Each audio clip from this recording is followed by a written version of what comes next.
Aujourd'hui, nouveau sujet clivant puisqu'on va comparer la retraite par répartition avec la retraite par capitalisation.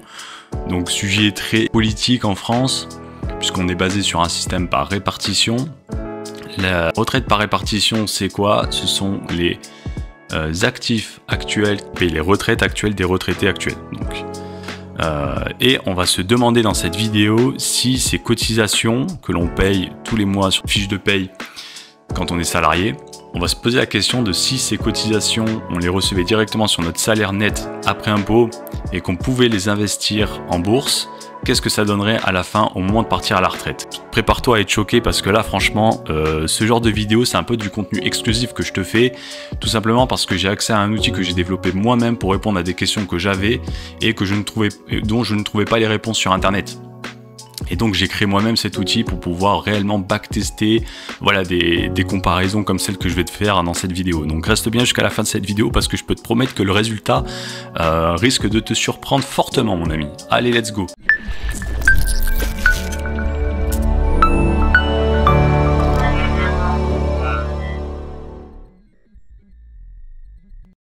Donc, comme je te disais, on va se placer dans le cas d'un salarié actuel. Là, j'ai trouvé une fiche de paye lambda et ce serait un salarié qui gagnerait 1706,84 € net après impôt. Donc, un Français, j'ai envie de dire classe moyenne, tout à fait lambda, même si le salaire médian était un petit peu au-dessus. Donc, effectivement, il y a plus de 50% de la population parmi les salariés qui gagnent plus que cette somme-là. Mais voilà, je pense que c'est une somme tout à fait révélatrice de la population. J'ai pas pris quelqu'un qui gagnait 10 000 € par mois, un chirurgien ou je ne sais quoi. Non, j'ai pris quelqu'un qui, je pense, aura de fortes chances de pouvoir refléter ta situation dans cette vidéo. Donc quelqu'un qui gagne 1706 € par mois et qui donc cotise à la retraite tous les mois. Et où tu peux voir ici, hein, si on fait un petit zoom, la retraite ici, où il y a donc la part des cotisations du salarié et de l'employeur. Et donc j'ai fait la somme pour toi, on arrive à un total de 601 € et quelques centimes. Et donc on va se poser la question de savoir ce que ça donnerait si au lieu de les mettre en cotisation, tu les avais toi-même sur ton salaire net et que tu pouvais les investir sur de la capitalisation avec de l'investissement en bourse. Let's go, c'est parti. Donc j'ai fait les settings pour ça, donc là c'est l'outil dont je te parlais, que j'ai codé moi-même pour essayer de simuler des situations. Donc retraite par capitalisation, on se met dans le cadre de quelqu'un qui aurait 40 ans de cotisation, tu vois, donc quelqu'un qui aurait commencé à travailler à 20 ans en 1985, qui aurait 60 en 2025, ok. Pas de mise de départ et il mise donc 600 €, j'ai mis 600 € au lieu des 601 €, tu vois, c'est pareil, hein. On n'est pas à 1 € près. 600 € tous les mois en début de mois. Ok, c'est parti. Donc pour l'investissement, je me place dans le cadre du Standard & Poor's 500 avec les dividendes réinvestis. C'est l'indice phare américain qui est diversifié sur les 500 plus grandes entreprises américaines. Je le répète à toutes les vidéos, mais au cas où tu sais pas ce que c'est, ben voilà. Donc voilà, je suis pas allé chercher le Bitcoin ou le truc qui a explosé. Là, j'ai pris le marché. Voilà, on va pas essayer de faire compliqué. On prend juste une ligne Standard & Poor's 500 et c'est parti. Là, je viens de cliquer sur le bouton Run Backtest. Ça prend un peu de temps parce qu'il y a beaucoup de données à faire pour calculer. Et voilà ce qu'on peut voir, hein. Donc tu vois, j'ai pas les données jusqu'en 85, j'ai les données qui commencent en 88, donc il n'y a pas tout à fait 30 ans, mais il y a quasiment 30 ans, 40 ans pardon. Et à la fin, on arrive à un résultat de, c'est donc jusqu'à hier, hein, tu vois, jusqu'au 30 avril, 2,8 millions. Là, c'est mindfuck un petit peu pour toi normalement, hein, dans ta tête, hein, parce que un salarié qui part à la retraite avec ce salaire, tu vois, il part s'il a eu ce salaire constant. Alors effectivement, dans cette vidéo, je me place dans des hypothèses où il aurait eu tout le temps ce salaire. Tu m'en veux pas, je pense qu'il y aura... De toute façon, vu ce que je vais te montrer, le delta est tellement immense que, effectivement, si quelqu'un a 20 ans avec ce salaire-là, à la retraite, il partira avec un peu plus. Mais bon, tu vois, si tu pars à la retraite... Avec ce salaire-là, si c'est ton dernier salaire avant la retraite, bah, tu peux enlever 40%. Donc, tu vois, ça fait même pas 1 300 € de retraite par mois avec ce salaire-là. Tandis que si tu les avais investis en bourse, ces mêmes cotisations, tu finis à 2,8 millions et 2,8 millions, j'ai fait une vidéo sur ça avec la règle des 4%.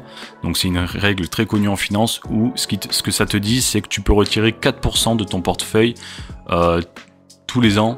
Donc après tu lises par mois. Hein. Et donc là, comme il y a moins de 30 ans d'investissement, sur 30 ans, tu termines à peu près 3 millions.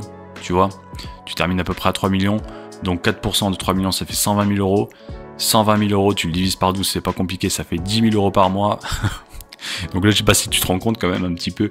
1300 euros par mois avec la retraite par répartition contre 10 000 euros par mois. Bon, après, t'enlèves la flat tax, ça te fait quand même 7 000 euros. Là, c'est mindfuck. Hein. Là, clairement, il n'y a pas de débat. C'est 1300 contre 7 000.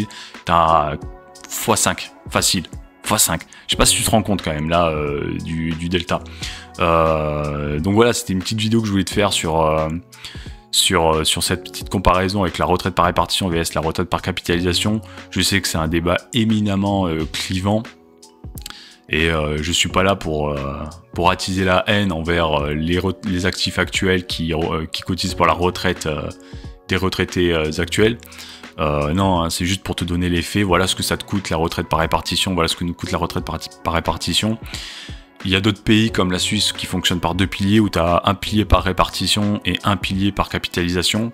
Parce que la Suisse s'est rendu compte il y a bien longtemps qu'il y aurait un problème démographique comme ce qu'on est en train de vivre actuellement en France où, tu sais, hein, en 1975, il y avait la retraite par répartition, il y avait à peu près 3,5 cotisants. Je fais les chiffres à la louche, j'essaierai de mettre les données de l'INSEE dans les sources. Il y avait à peu près 3,5 cotisants pour un retraité. Aujourd'hui, en 2025, il n'y en a plus que 1,7. On a divisé par 2. Et tu vois qu'on a aujourd'hui, la démographie est en berne. Hein, donc ça va pas aller en s'arrangeant. Et quand même, sur une fiche de paye de 2700 euros, tu vois que les cotisations retraite coûtent 600 euros quand même. Donc alourdir ces cotisations pour combler le déficit démographique, je pense que ça va être compliqué. Et donc aussi, j'ai fait cette vidéo pour te donner un élément de motivation de plus pour aller investir toi-même sur les marchés où tu peux faire de l'immobilier. Mais là, moi, je suis plus, c'est une chaîne plus axée sur la bourse parce que j'ai fait cet outil purement sur les données financières. Et donc, voilà, tu peux combler le gap que tu auras, tu vois, 1700 avec 1300 euros de retraite, ça fait quand même une petite retraite aujourd'hui pour vivre. Et en tout cas, bon, si on peut avoir mieux, si on peut avoir plus, on ne s'en priverait pas. Et donc je te propose aujourd'hui une méthode pour voilà, combler un petit peu ce déficit avec donc de l'investissement basé sur des indices, des grands indices boursiers comme le S&P 500, ça fera très bien l'affaire. Et donc voilà, si tu apprécies mon travail de ce genre de comparaison avec un outil un peu custom que tu retrouveras pas ailleurs, hein, ça c'est parce qu'il n'est pas disponible sur le net, c'est moi qui l'ai codé de A à Z. Bah, mets un petit like, un petit commentaire. Si tu as des commentaires à faire, ben, n'hésite pas, j'aurai un grand plaisir à y répondre. Merci, à la prochaine vidéo.